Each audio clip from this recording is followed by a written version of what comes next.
sabes que siempre busco pretextos para platicar con mi maestro Sergio Negrete. ¿Cómo estás, querido Sergio? Siempre agradecido, David. Sigue buscando pretextos, por favor. Encantadísimo, como siempre, estar contigo. Oye, el pretexto, queridísimo amigo, es el Premio Nobel de Economía. Un premio interesante y que tiene que ver de una u otra manera con México, ¿no? Uf, muchísimo. Y con el México actual, más que nada. Sí, a ver, no, es de aplicación general, pero vamos a decir que México es Sí, un sí, sí, pero nos extraordinario queda ejemplo. ese saco, es de aplicación general, pero nos queda particularmente bien, ¿no? Uy, como anillo al dedo, diría el clásico. Absolutamente.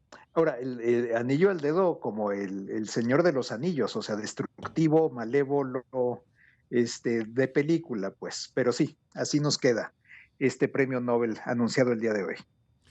A ver, platícale al auditorio quiénes son estos que ganan el premio Nobel y por qué lo ganan, que yo creo que finalmente es la base de lo que siempre se está diciendo. Con instituciones fuertes es mayor el desarrollo de un país.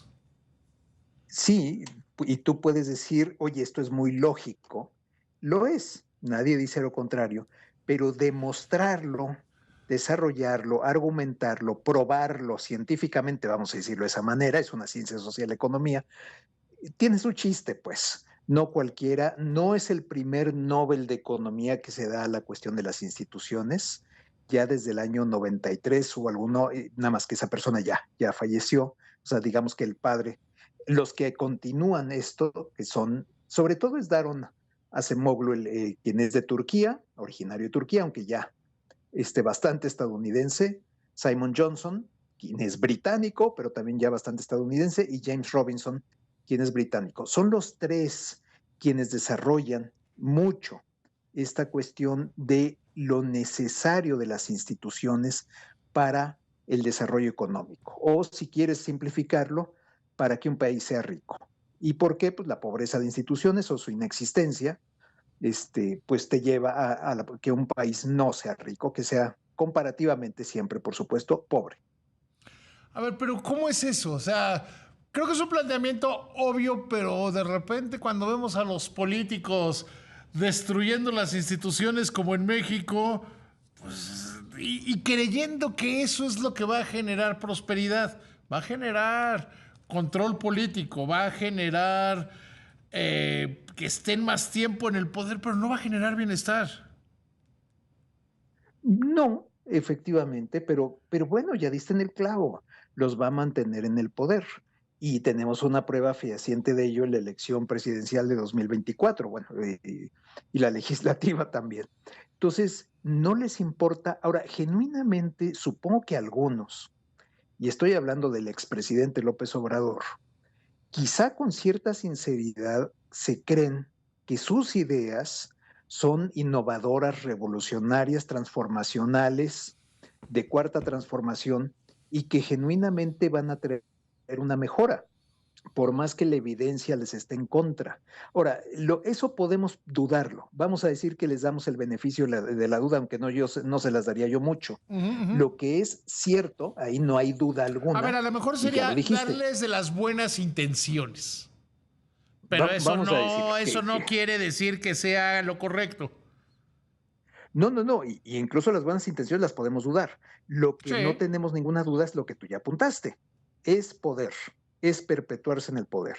Entonces, la destrucción de una institución, como es la democracia mexicana, que no sé si alguien ahorita todavía se atreva a decir que México es una democracia, al menos yo ya no me apunto ahí, yo ya No, a lo mí también que clasifico me de borren de esa régimen, lista. sí, yo ya lo apunto de Es régimen una autoritario, democracia como no, la que había en los 70s y los 80s en este país, o peor, que no era una exacto. democracia. No, era un régimen autoritario, exactamente.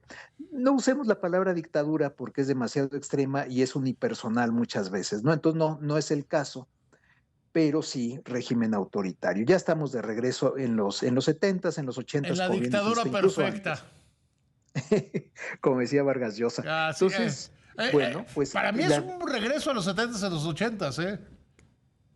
no, absolutamente, pero yo te diría más para atrás, ponle desde el PNR, desde los 30 Ah, quizá. hasta los 80.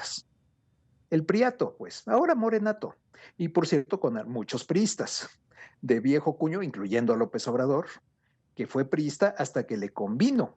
¿Cuándo fue? Pues cuando ganó Cuauhtémoc Cárdenas, después, que conste, ganó Cuauhtémoc, digo, perdón, que Cuauhtémoc Cárdenas hizo tan arrolladora presencia en 88, ahí es donde López Obrador se sale del PRI. Antes no, ahí sí desertó del PRI, o sea, en búsqueda del poder, pues. Entonces, bueno, es lo que tenemos. Y por desgracia, sí, efectivamente, en el caso mexicano, conlleva la destrucción de instituciones. De por sí estos economistas, los tres, han hecho entre los muchos ejemplos que manejan, te digo uno que manejan de México, manejan Nogales, Sonora, con el comparativo de Nogales, Estados Unidos. Y dicen, a ver, bueno, esta era una ciudad que de hecho estaba toda en el mismo país, que era México, antes de que quedara ahí partido, y cómo el contraste tan brutal ¿Nunca te has entre el quedado, Nogales. nunca te has quedado en Nogales, México? Tiene unos hoteles justo en la frontera. Es No, impresionante. nunca. Una vez fui a una conferencia y me quedé en un hotel que estaba justo en la frontera. Y era Ajá. impresionante ver la calle de un lado, que era, finalmente Nogales era una misma comunidad que la partió el muro. Y es impresionante ver cómo uno es una cosa y otra cosa es otra cosa, ¿eh? Absoluto. Y aparte, como dicen los autores, a ver, Nogales, Sonora no es Chiapas, es relativamente próspero para lo que es México. O sea, no vas a catalogar a Nogales, Sonora de pobre, excepto, claro, si lo comparas con Nogales, Estados Unidos. Ahí sí. Pero lo que quiero decir es que dentro de México no es precisamente una ciudad pobre. Pero sí, eso es, yo digo, toda proporción guardada, pues podemos pensar en Berlín partido por su muro y el desarrollo tan impresionantemente distinto que se dio a lo largo de las décadas, y no muchas, ¿no? Desde los 60 hasta que se cayó el muro en 89, pues dramáticamente distintos, los dos Berlines y los dos Nogales, y lo que tú quieras anotarle de instituciones fuertes, instituciones que te dejan crear riqueza. Se trata de eso se trata este Nobel de Economía, de qué es lo que permite crear riqueza. Entonces, si tú tienes un país en donde la ley, pues como que no se aplica mucho, en donde está la extorsión, en donde hay violencia, en donde no te puedes fiar que no te vayan a expropiar o que no te vayan a invadir un terreno o ocupar una casa, O que te vayan a cobrar todo eso, impuestos el gobierno y los delincuentes. los dos, Sí. los segundos a veces más eficientes que el SAT. Entonces, en ese sentido, pues te daña la inversión, te daña la perspectiva de un negocio. Es más, lo que sabemos de sobra ahora en México, en este México actual, que no cubrieron estos autores en sus estudios, esto es demasiado actual, son los negocios que están cerrando desde hace años ya por la extorsión. Pero sabemos de toda clase de negocios, grandes, pequeños, medianos, que pues les van pidiendo y pidiendo más hasta que los ahorcan, hasta O que hasta ya que lo que hace grandes esa empresas persona. como Oxxo de repente dice, vamos a cerrar Nuevo Laredo un rato. Y no era por la preocupación del empresario por sus bienes, era por sus trabajadores.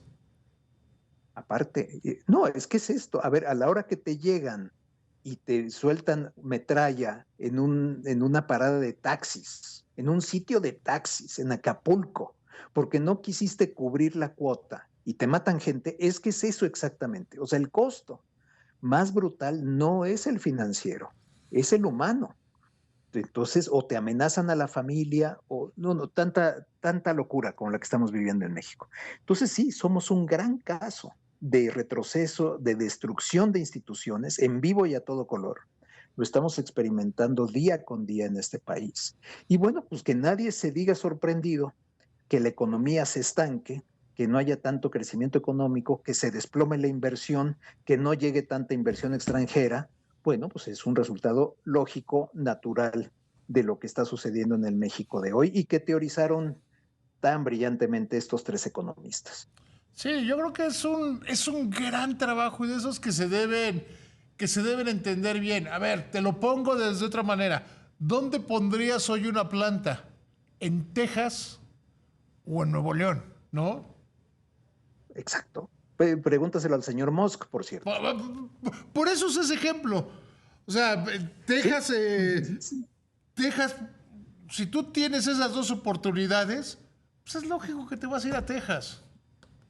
Sí, sí, pero una planta, un restaurante, una tintorería, lo que tú quieras, el negocio que se te ocurra, grande o pequeño, ¿dónde lo pones? ¿En Austin o en Monterrey? Dices, pues qué tristeza, pero pues a Austin.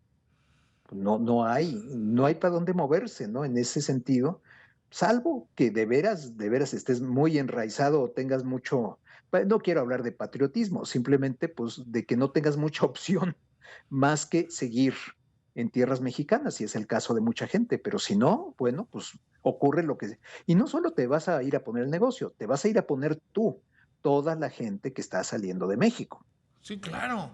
Y de todos los niveles. Querido maestro Sergio Negrete, de veras te agradezco siempre mucho que me escuches, que No, platiquemos. no sabes, tú sabes lo que yo te agradezco a ti, es estar contigo, David, con tu auditorio. Para mí eso siempre será un honor y por favor, todos los pretextos que puedas encontrar para que platiquemos, siempre lo será. Mi producción siempre está buscando pretextos y yo personalmente lo hago. Querido Sergio, que te vaya muy Sí. bien. Cuídate mucho, David. Gracias.